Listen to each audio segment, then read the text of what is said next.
ಗಂಟ ನಂಬುತ್ತಾವಿರಕ್ಕೆ ತಲೆದ ಕೊಟ್ಟದಾಕೆ ದುರ್ಗಮ್ಮ ಬುದ್ಧಿನೂ ಕೊಟ್ಟಿರ್ತಾಳೆ ಒಬ್ಬಟ್ಟಾಗ ಹೂರ್ಣ ತುಂಬದಂಗೆ ಸಕಳ ಇರಪ್ಪ ಇರಪ್ಪ ಇರಪ್ಪ ನಿನ್ ಅಪ್ಪ ಅಮ್ಮ ಯಾರು ಇಲ್ವೋ? ಅದಾಗಿಲ್ಲ, ಆ ಗುಡಿ ಆಗಿಲ್ಲ ದುರ್ಗಮ್ಮ, ಆ ತಾಯಿನೇ ನಮ್ಮವ್ವ. ಸರಿ, ಅಪ್ಪ ಅಮ್ಮ ಸರಿ ಮದುವೆ ಆಗಿಲ್ವೋ? ಅದಕ್ಕೆ ಯಾಕೋ ಅನ್ನ ಹಚ್ಕೋತಾ ಇದ್ಯಾ? ಪಪ್ಪ ಬಂದು ಹಚ್ಕೋತೀಯ ನೀವು ಕೆಲಸ ಮಾಡ್ತೀನಿ, ನಾನು ನಿನ್ ಮದುವೆ ಮಾಡಿಸ್ತೀನಿ ಕಡೆಯ ಮಂತ್ರಪ್ಪ. ಈ ಮೊಗ್ಗಪ್ಪ ಕೆಲಸ ಮಾಡಿದ್ಬಿಟ್ಟು ಮದುವೆ ಮಾಡೋ ಕೆಲಸ ಮಾಡ್ತೀನಿ.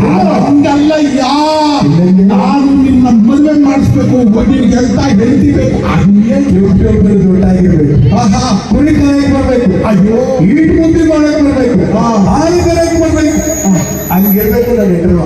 ಅಯ್ಯೋ ಮಂಕ ನಾನು ಎಂತವ್ರು ತಂದು ಕೊಡ್ಬೇಕು ಅಂದ್ರೆ ಇದೀನಿ ಗೊತ್ತಾ? ರಾಜಕುಮಾರಿನೇ ತನ್ನ ಮದುವೆ ಮಾಡಿ. ರಾಜಕುಮಾರಿ ದೊರೆ ಮಗಳು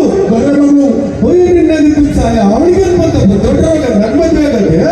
ಅವಳಿಗೆ ಮಹಾರಾಜ ಯಾರು ಬೇಡವಂತೆ, ಅವನಿಗೆ ನಿನ್ನಂತ ಬೀರನ್ನೇ ಬೇಕಂತೆ. ಬೀರ ಹಾಗೇನಪ್ಪ, ಲೇ ಕಾಳ ಬೀರ ಭೈರವ ಎಲ್ಲ ಕೊಟ್ಟರು ಹಾರಾಡಿದ ಹೆಗಡ ಲಗ್ನ ಮಾಡ್ತಾರೆ. ಅವರನ್ನೆಲ್ಲ ಕರ್ಕೊಂಡು ಹೋಗಲ್ಲ ಅರಮನೆಗೆ, ನೀನು ಒಬ್ಬನೇ ಬರಬೇಕು.